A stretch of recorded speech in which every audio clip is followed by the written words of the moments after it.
Hi friends, ನಮಸ್ತೆ. ನಾನು Mallikarjun. Welcome to ಸ್ಪರ್ಧಾ ಕರ್ನಾಟಕ ಅಕಾಡೆಮಿ ಯೂಟ್ಯೂಬ್ ಚಾನಲ್. ಸ್ನೇಹಿತರ, ಈ ವಿಡಿಯೋದಲ್ಲಿ ಈ ಮ್ಯಾಥ್ಸ್ ಪ್ರಶ್ನೆಗಳು, ಕೆಲವೊಂದು ಇಂಪಾರ್ಟೆಂಟ್ ಪ್ರಶ್ನೆಗಳು ಯಾವ ಥರ ಇದ್ದಾವೆ ಅವನ್ನ ಆನ್ಸರ್ ಮಾಡೋ ಸಿಂಪಲ್ ಮೆಥಡನ್ನು ನಾನು ಈ ಕ್ಲಾಸಲ್ಲಿ ಹೇಳ್ಕೊಡ್ತೀನಿ. ಎಸ್ಪೆಷಲಿ ಈ class beat forester exam, land surveyor exam, ಹಾಗೆ HSTR, GPSTR, TET ಪರೀಕ್ಷೆಗಳಿಗೆ ಹೆಚ್ಚು ಉಪಯುಕ್ತ ಆಗಿರ್ತಕ್ಕಂಥ ಕ್ಲಾಸು. ಮಿಸ್ ಮಾಡ್ದೇ ಈ ವಿಡಿಯೋನ ಕೊನೆವರೆಗೂ ವಾಚ್ ಮಾಡ್ತಾ ಬನ್ನಿ. ಹಾಗೆ ಸ್ಪರ್ಧಾ ಕರ್ನಾಟಕ ಅಕಾಡೆಮಿ ಯೂಟ್ಯೂಬ್ ಚಾನಲ್ಗೆ ನೀವು ಯಾರು ಸಬ್ಸ್ಕ್ರೈಬ್ ಆಗಿಲ್ವೋ ದಯವಿಟ್ಟು ಸಬ್ಸ್ಕ್ರೈಬ್ ಆಗಿ ಪಕ್ಕದಲ್ಲಿ ಬರೋ ಬೆಲ್ ಐಕನ್ ಪ್ರೆಸ್ ಮಾಡ್ತಾ ಬನ್ನಿ. ಹಾಗೆ ಸ್ಪರ್ಧಾ ಕರ್ನಾಟಕ ಅಕಾಡೆಮಿ ಶಿವಮೊಗ್ಗದಲ್ಲಿ KS, PSI, PC, PDO, SDF, DA, banking, SSC, RRBಗೆ ಹೊಸ ಬ್ಯಾಚ್ಗಳು ಆರಂಭ ಆಗ್ತಾ ಇದ್ದಾವೆ. ಹಾಗೆ ನೀವೇನಾದರೂ ಆನ್ಲೈನ್ ಬೇಕಂದರೆ ಸ್ಪರ್ಧಾ ಕರ್ನಾಟಕ ಅಕಾಡೆಮಿ ಆ್ಯಪನ್ನು ಗೂಗಲ್ ಪ್ಲೇ ಸ್ಟೋರಲ್ಲಿ ಹೋಗಿ ಡೌನ್ಲೋಡ್ ಮಾಡ್ಕೊಂಡ್ರೆ ನಿಮಗೆ PDO exam, VA exam, land surveyor exam, beat forester ಎಕ್ಸಾಮ್ಗಾಗಿರ್ಬೋದು, ಹಾಗೆ GPSTR, HSTR ಎಲ್ಲ ಪರೀಕ್ಷೆಗಳಿಗಾಗಿ ಆನ್ಲೈನ್ ಕ್ಲಾಸಸ್ಸು ಕೂಡ ಆರಂಭ ಆಗಿದೆ. ಗೂಗಲ್ ಪ್ಲೇ ಸ್ಟೋರಲ್ಲಿ ಹೋಗಿ ಮರಿದೇ ಸ್ಪರ್ಧಾ ಕರ್ನಾಟಕ ಅಕಾಡೆಮಿ ಆ್ಯಪನ್ನು ಡೌನ್ಲೋಡ್ ಮಾಡ್ಕೊಳ್ಳಿ. ಹೆಚ್ಚಿನ ಮಾಹಿತಿ ಬೇಕಂದ್ರೆ 907167383132ಗೆ ಕರೆ ಮಾಡಿ. ಸ್ನೇಹಿತರ, ಹಾಗೆ ಸ್ಪರ್ಧಾ ಕರ್ನಾಟಕ ಅಕಾಡೆಮಿ ಶಿವಮೊಗ್ಗದ ವತಿಯಿಂದ ಪಂಚಾಯತ್ ರಾಜ್ ಕಾಯ್ದೆ ಮತ್ತು ಯೋಜನೆಗಳು ನೋಡ್ರಿ, ಒಂದು RDPR ಕೈಪಿಡಿಯನ್ನು ಬಿಡುಗಡೆ ಮಾಡಿದ್ವಿ ರಾಜ್ಯದ ಎಲ್ಲ ಸ್ಪರ್ಧಾರ್ಥಿಗಳ ಉಪಯೋಗಕ್ಕಾಗಿ. ಇದರಲ್ಲಿ ಸ್ಪೆಷಲಿ ಏನಂದರೆ RDPR ಸಂಬಂಧಪಟ್ಟಂತೆ ಭೂ ಸುಧಾರಣೆ ಕಾಯ್ದೆಗಳಿಗೆ, ಲ್ಯಾಂಡ್ ರಿಫಾರ್ಮರ್ಸ್ ಬಗ್ಗೆ, ಸಹಕಾರಿ ಸಂಘಗಳು, ಸರ್ಕಾರದ ಯೋಜನೆಗಳು, ಹಾಗೆ ಪ್ರೀವಿಯಸ್ ಕ್ವಶನ್ಸನ್ನು ಒಳಗೊಂಡಂತೆ ಒಂದು ಕೈಪಿಡಿಯನ್ನು ಬಿಡುಗಡೆ ಮಾಡಿದ್ವಿ. ನೆಕ್ಸ್ಟ್ ಬರ್ತಕ್ಕಂಥ VA ಎಕ್ಸಾಮ್ ಆಗಿರ್ಬೋದು, PDO ಎಕ್ಸಾಮ್ ಆಗಿರ್ಬೋದು, ಹಾಗೆ ಗ್ರೂಪ್ C ಪರೀಕ್ಷೆಗಳಿಗೆ ಹೆಚ್ಚು ಉಪಯುಕ್ತ ಆಗಿರ್ತಕ್ಕಂಥ ಒಂದು ಕೈಪಿಡಿ. ಈ ಕೈಪಿಡಿ ನಿಮಗೆ ಏನಾದರೂ ಬೇಕಂದರೆ ನಿಮ್ಮ ಪೋಸ್ಟ್ ಮೂಲಕ ನಿಮ್ಮ ಅಡ್ರೆಸ್ಗೆ ಕೂಡ ನಾವು ಪೋಸ್ಟ್ ಮಾಡ್ತೀವಿ. ಹೆಚ್ಚಿನ ಮಾಹಿತಿ ಬೇಕಂದರೆ ಕೇವಲ ಕೈಪಿಡಿಯ ಬೆಲೆ 99 ರೂಪೀಸ್ ಇದೆ. ಹೆಚ್ಚಿನ ಮಾಹಿತಿ ಬೇಕು, ಈ ಕೈಪಿಡಿ ನಿಮಗೆ ಬೇಕಾದಲ್ಲಿ ಇಲ್ಲಿ ಕಾಣಿಸ್ತಕ್ಕಂಥ ಮೊಬೈಲ್ ನಂಬರ್ಗೆ ಕರೆ ಮಾಡಿ, 9071673831ಗೆ ಕರೆ ಮಾಡಿ ಅಂತ ಹೇಳ್ತಾ, ಮೊದಲನೇ ಪ್ರಶ್ನೆ ಯಾವುದು ಹೇಳ್ತಿದೆ ಅಂತ ನೋಡ್ತಾ ಬರೋಣ. ಇಲ್ಲಿ 2+√3 ಮತ್ತು 2-√3ಗಳ ಗುಣಲಬ್ಧ ಎಷ್ಟು ಅಂತ ಕೇಳಿದ್ದೇನೆ. What is the product of 2+√3 and 2-√3 ಅಂತ ಕ್ವಶನ್ ಇದೆ. Very simple question. ನೀವು ಸ್ಕೂಲ್ ಡೇಸಲ್ಲಿ ನೋಡ್ರಿ, A+B × A-B ಅಂತ ಒಂದು ಫಾರ್ಮುಲಾ ಕಲ್ತಿದ್ರಿ. A+B × A-B ನಾವು ಯಾವ ರೀತಿ ಬರಿತೀವಿ ಅಂದರೆ A² - B² ಅಂತ ಬರಿತೀವಿ. A+B × A-B A² - B² ಅಂತ ಬರಿತೀವಲ್ಲ, ಈ ಫಾರ್ಮುಲಾ ಪ್ರಕಾರ ಈ ಒಂದು ಕಂಡೀಷನಲ್ ಐಡೆಂಟಿಟಿ, ನಿಬಂಧಿತ ನಿತ್ಯ ಸಮೀಕರಣ ಅಂತ ಕರಿತೀವಿ. ಇದರ ಸಹಾಯದಿಂದ ನಾವು 2+√3 ಮತ್ತು 2-√3ನ ಈಸಿಯಾಗಿ ಗುಣಾಕಾರ ಮಾಡ್ಬೋದು. A+B × A-B ಪ್ರಕಾರ ಇದೆ. ಇಲ್ಲಿ A ಇದ್ದತ್ರ 2 ಇದೆ, B ಇದ್ದತ್ರ √3 ಇದೆ. ಅಂದರೆ ಅಲ್ಲಿ A² ಅಂದರೆ 2² ಬರಿಬೋದು, -B² ಅಂದರೆ √3² ಅಂತ ಬರೀದ್ವಿ. 2² ಅಂದರೆ 2 × 2 4 ಆಗುತ್ತೆ, -√² ಕ್ಯಾನ್ಸಲ್ ಆಗಿ ಇಲ್ಲಿ 3 ಮಾತ್ರ ಉಳಿಯುತ್ತೆ. 4 - 3 ಅಂದರೆ 4ರಲ್ಲಿ 3 ಕಳೆದಾಗ ಮೈನಸ್ ಮಾಡಿದರೆ ನಮ್ಮ ಆನ್ಸರು 1 ಬರುತ್ತೆ. 2+√3 2-√3 ಇವುಗಳ ಗುಣಲಬ್ಧ ಪ್ರಾಡಕ್ಟ್ ಅಂದರೆ 1 ಬರುತ್ತೆ. ಸೆಕೆಂಡ್ ಆಪ್ಷನಲ್ಲಿದೆ. ದಿಸ್ ಈಸ್ ದ ಆನ್ಸರ್ ಅಂತ ಹೇಳ್ಬೋದು. ಕ್ಲಿಯರ್ ಆ ಫಸ್ಟ್ ಕ್ವಶನ್ಗೆ ಈಸಿ ಸೊಲ್ಯೂಷನ್ ಈ ರೀತಿ ಮಾಡ್ಕೋಬಹುದು. Coming to the next question, second ಪ್ರಶ್ನೆ ಏನಿದೆ ಅಂತ ನೋಡ್ತಾ ಬರೋಣ. ಕೇಂದ್ರೀಯ ಪ್ರವೃತ್ತಿಯ 3 ಅಳತೆಗಳನ್ನು ಸಂಬಂಧಿಸುವ ಸೂತ್ರ ಅಂತ ಕೊಟ್ಟಿದ್ದಾನೆ. The relation between the measures of central tendency ಅಂತ ಕರಿತೀವಿ. ಕೇಂದ್ರೀಯ ಪ್ರವೃತ್ತಿಯ 3 ಅಳತೆಗಳಿದ್ದಾವೆ.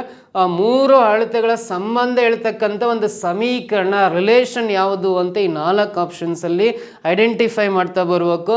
ನಿಮಗೆ ಗೊತ್ತಿದೆ ಕೇಂದ್ರೀಯ ಪ್ರವೃತ್ತಿಯ 3 ಅಳತೆಗಳು ಅಂದರೆ, ಫಸ್ಟ್ ಒನ್ ಮೀನ್ ಅಂತ ಕರಿತೀವಿ, ಮೀನ್ ಅಂತ ಮೊದಲನೇದು.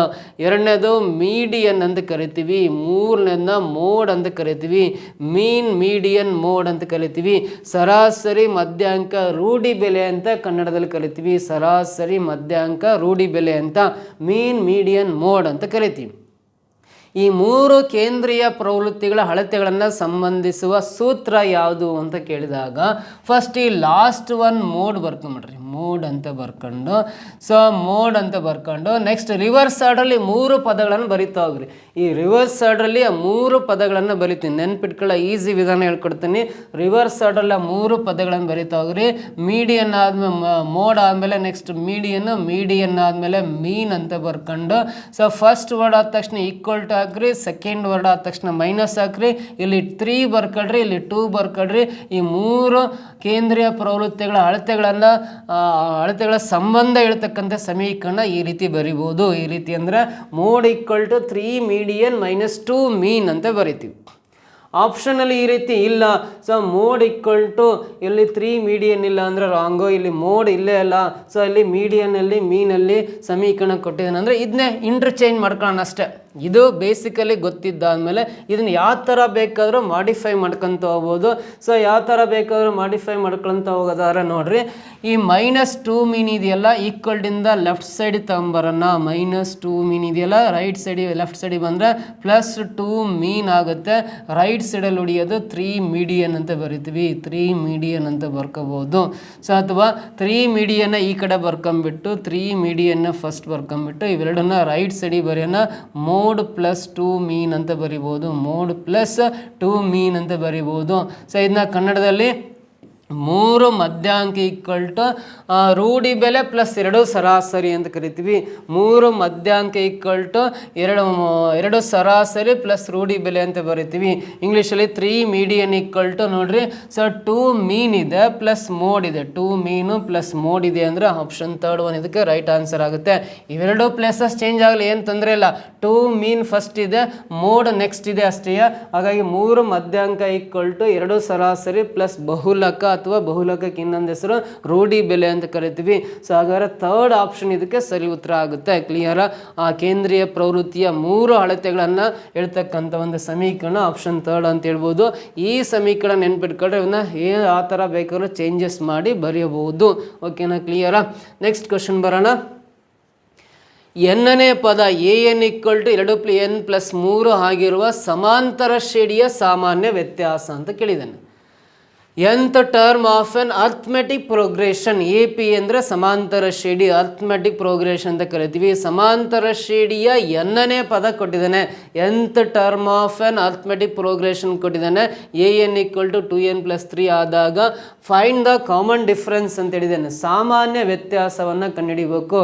ಸಮಾಂತರ ಶ್ರೇಣಿಯ ಸಾಮಾನ್ಯ ವ್ಯತ್ಯಾಸ ಎಷ್ಟಾಗಿರುತ್ತೆ ಅಂತ ವೆರಿ ಸಿಂಪಲ್ ಆಗಿ ನಾವು ಆನ್ಸರ್ ಮಾಡ್ತಾ ಬರ್ಬೋದು. ಯಾವ ರೀತಿ ಅಂತ ನೋಡ್ತಾ ಬನ್ನಿ. First an equal to 2n+1 ಅಂತ ಕೊಟ್ಟಿದ್ದಾನೆ ಅಂದರೆ ನಾವು ಸಮಾಂತರ ಶ್ರೇಣಿಯ ಮೊದಲನೇ ಪದ ಬೇಕಂದ್ರೆ n ಈಕ್ವಲ್ ಟು 1 ಅಂತ ಹಾಕೋಣ. ಇಲ್ಲಿ ಎಲ್ಲಿ n ಇರುತ್ತೆ ಅಲ್ಲಿ 1 ಹಾಕೋಣ. 2 × n ಅಂದರೆ 1 +3 ಬರೀತೀನಿ. 2 × 1 ಅಂದರೆ 2 ಆಗುತ್ತೆ +3 ಬರೆಯೋಣ. ಸೊ ಆವಾಗ a1 ಈಕ್ವಲ್ ಟು ಎಷ್ಟು ಬರುತ್ತೆ ಅಂದರೆ 2 +3 5 ಬರುತ್ತೆ. ಈ 5 ಅನ್ನೋದು ಸಮಾಂತರ ಶ್ರೇಣಿಯ ಮೊದಲನೇ ಪದ. a1 ಅಂದರೆ first term of an arithmetic progression ಅಂತ ಕರಿತೀವಿ. ಸಮಾಂತರ ಶ್ರೇಣಿಯ ಮೊದಲನೇ ಪದ 5 ಬಂತು. ಇವಾಗ a2 ಕಂಡುಹಿಡಿಯೋಣ. ಎಲ್ಲಿ n ಇರುತ್ತೋ ಅಲ್ಲಿ 2 ಆಗ್ತಾ ಹೋಗೋಣ. 2 × n ಅಂದರೆ 2, n ಅಂದರೆ 2 +3 ಬರಿತೀನಿ. 2 × 2 4 +3, 4 +3 7 ಆಗುತ್ತಲ್ಲ.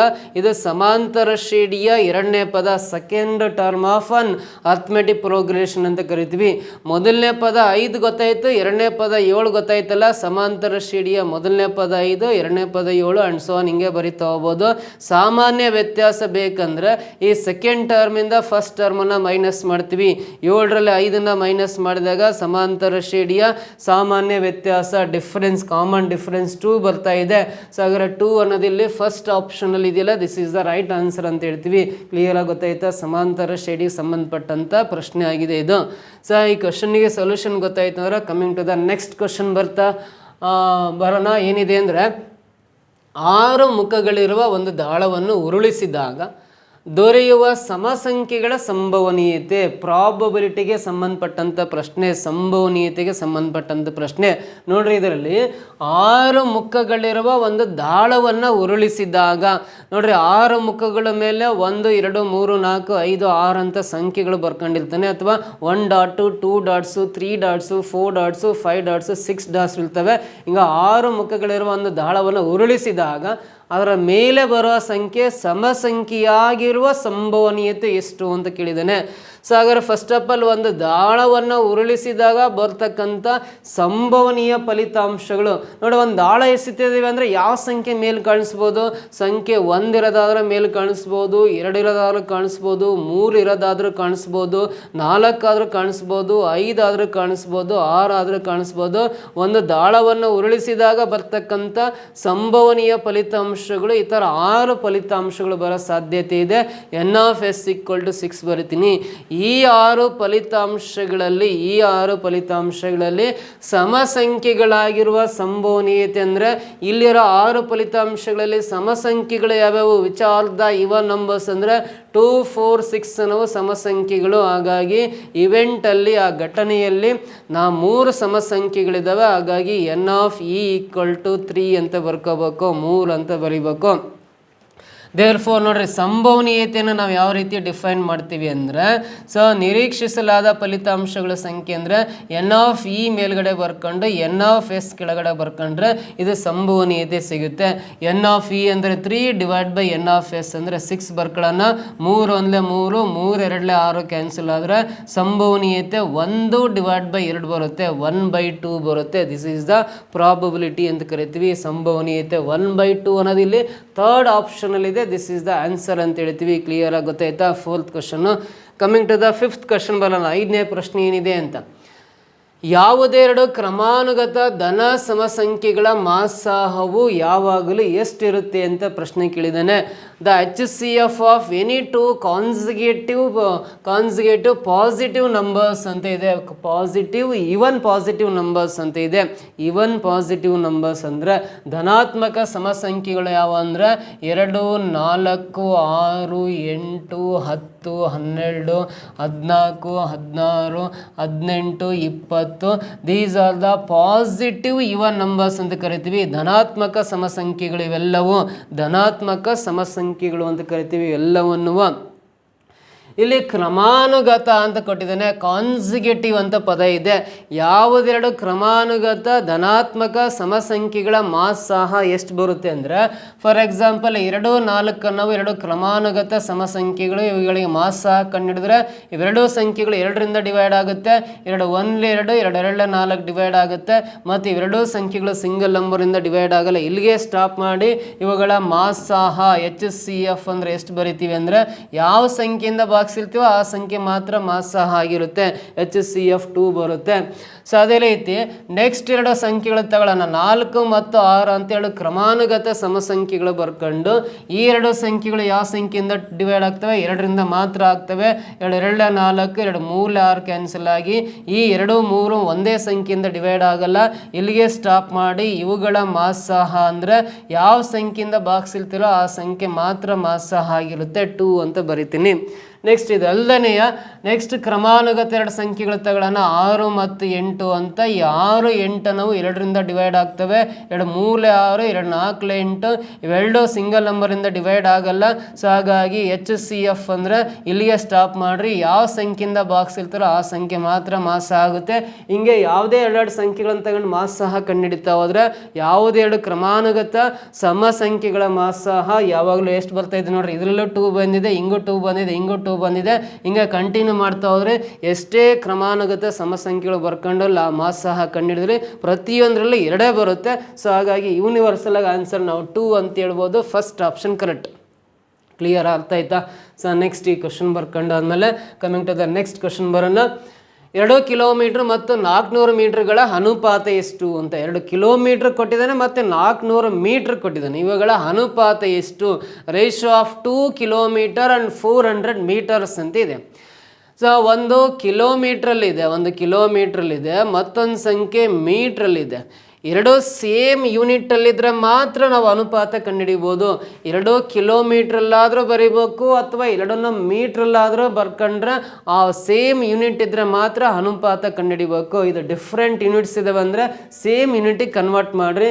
ನಿಮಗೆ ಗೊತ್ತಿದೆ 1 ಕಿಲೋಮೀಟ್ರಿಗೆ ಎಷ್ಟು ಮೀಟ್ರ್ ಅಂದರೆ 1000 ಮೀಟರ್ಗೆ 1 ಕಿಲೋಮೀಟ್ರ್ ಅಂತ ಕರಿತೀವಿ.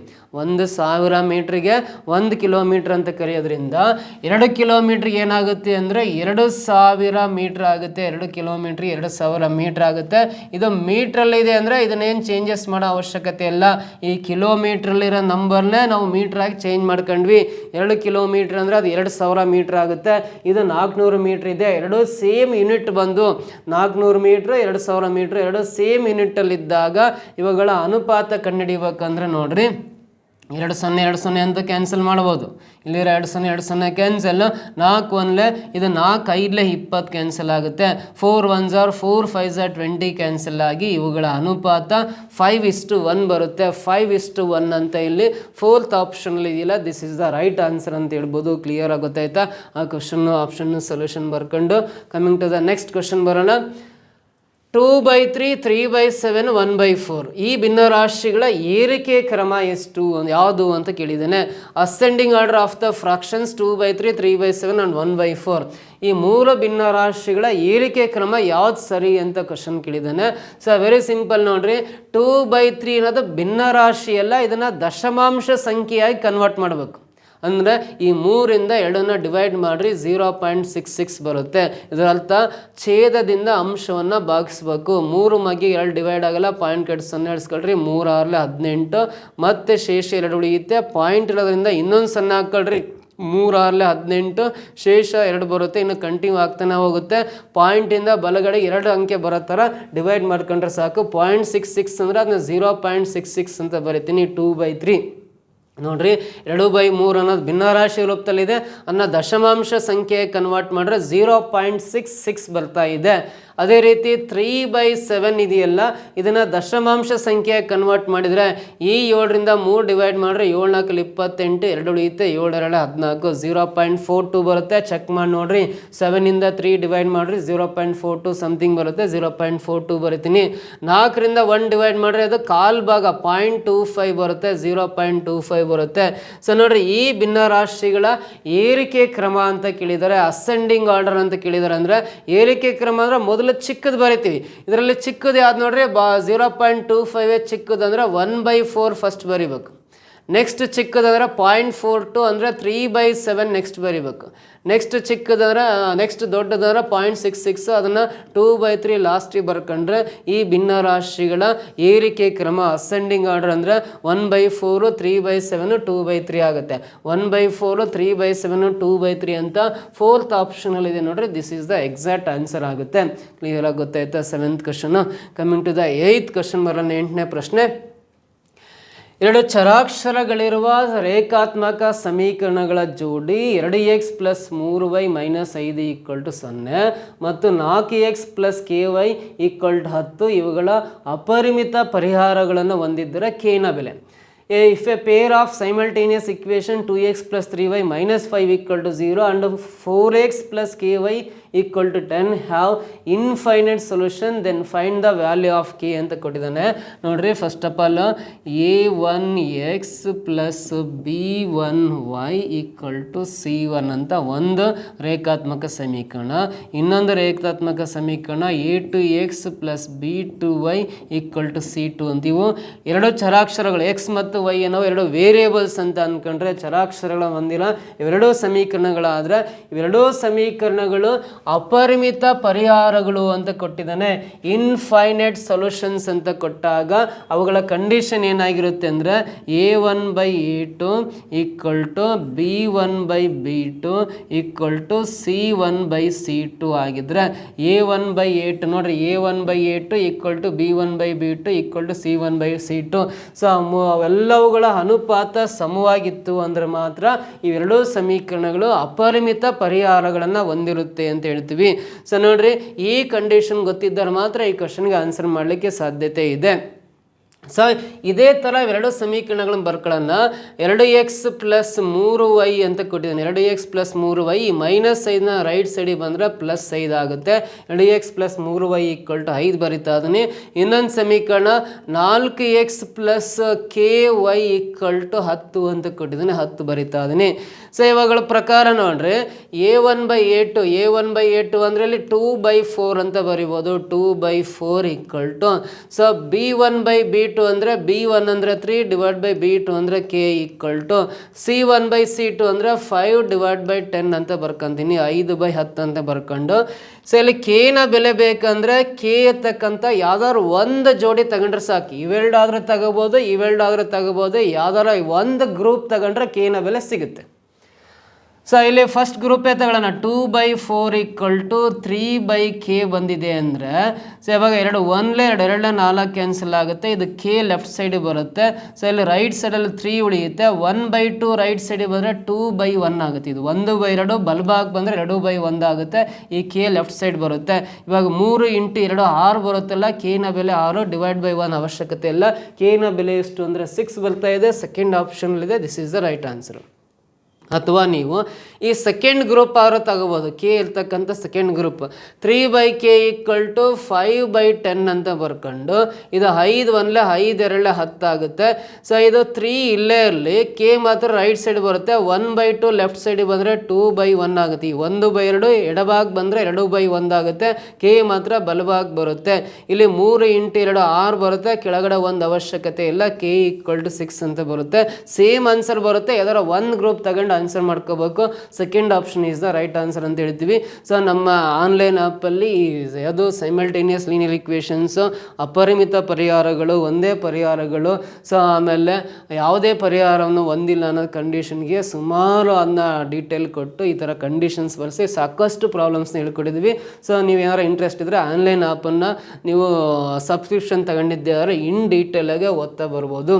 ನೆಕ್ಸ್ಟ್ ಕ್ವಶನ್ ಟ್ರೈ ಮಾಡೋಣ. x power a minus B, X power B minus P, C X power C minus A ಇದರ ಬೆಲೆ ಎಷ್ಟು ಅಂತ ಕೇಳಿದ್ದೇನೆ. The value of X power a minus B into X power B minus C, ಇದು into ಅಂತ X power C minus C ಇದರ ಬೆಲೆ ಎಷ್ಟು ಅಂತ ನೋಡಿರಿ. ಇದರ ಬೆಲೆ simple. X power a minus B ಇದೆಯಲ್ಲ, ಇನ್ನು X power a divide by X power B ಅಂತ ಬರ್ಕೋಬೋದು. ನೋಡ್ರಿ, ನಿಮಗೆ ಘಾತಾಂಕಗಳ ನಿಯಮಗಳು, ಲಾಸ್ ಆಫ್ ಇಂಡಿಸಿಸ್ ಗೊತ್ತಿದೆ. X power A divide by X power B ಅಂತ ಇದ್ದಾಗ ಇಲ್ಲಿ ಬೇಸ್ ಆಧಾರ ಸಂಖ್ಯೆ ಎಕ್ಸ್ ಇದೆ, ಇಲ್ಲೂ ಬೇಸ್ ಆಧಾರ ಸಂಖ್ಯೆ ಎಕ್ಸ್ ಇದೆ ಅಂದರೆ ಕಾಮನ್ ಒಂದೇ ಬೇಸ್ ಬರ್ಕೊಂಡು ನಡುವೆ ಡಿವೈಡ್ ಬೈ ಇದ್ದಾಗ ಎರಡೂ ಪವರ್ಸ್ನ ಮೈನಸ್ ಮಾಡ್ತೀವಿ. ಈ ಮೇಲ್ಗಡೆ ಎ ಇದೆ, ಬಿನ ಮೈನಸ್ ಬಿ ಅಂತ ಬರ್ಕೋಬಹುದು. X power A minus B ಆಗುತ್ತೆ X power A divide by X power B. ಅದೇ ಥರ ನಾನು ಉಲ್ಟಾ ಬರ್ತೀನಿ. ಎಕ್ಸ್ ಪವರ್ ಎ ಮೈನಸ್ ಬಿನ X power A divide by X power B ಅಂತ ಬರಿಬಹುದು. ಇಲ್ಲಿ ಚುಕ್ಕೆ ಇದೆ ಅಂದರೆ ಇಂಟು ಅಂತ ಅರ್ಥ. ಎಕ್ಸ್ ಪವರ್ ಬಿ ಮೈನಸ್ ಸಿನ ಇದೇ ಪ್ರಕಾರ X power B divide by X power C ಅಂತ ಬರಿಬಹುದು. ಇದು ಚುಕ್ಕೆ ಇದೆ ಅಂದರೆ ಇಂಟು ಅಂತ. X power C minus C ಅಂದರೆ X power C divide by X power A ಅಂತ ಬರ್ಕೊಂಡು ಸಿಂಪ್ಲಿಫೈ ಮಾಡ್ರಿ.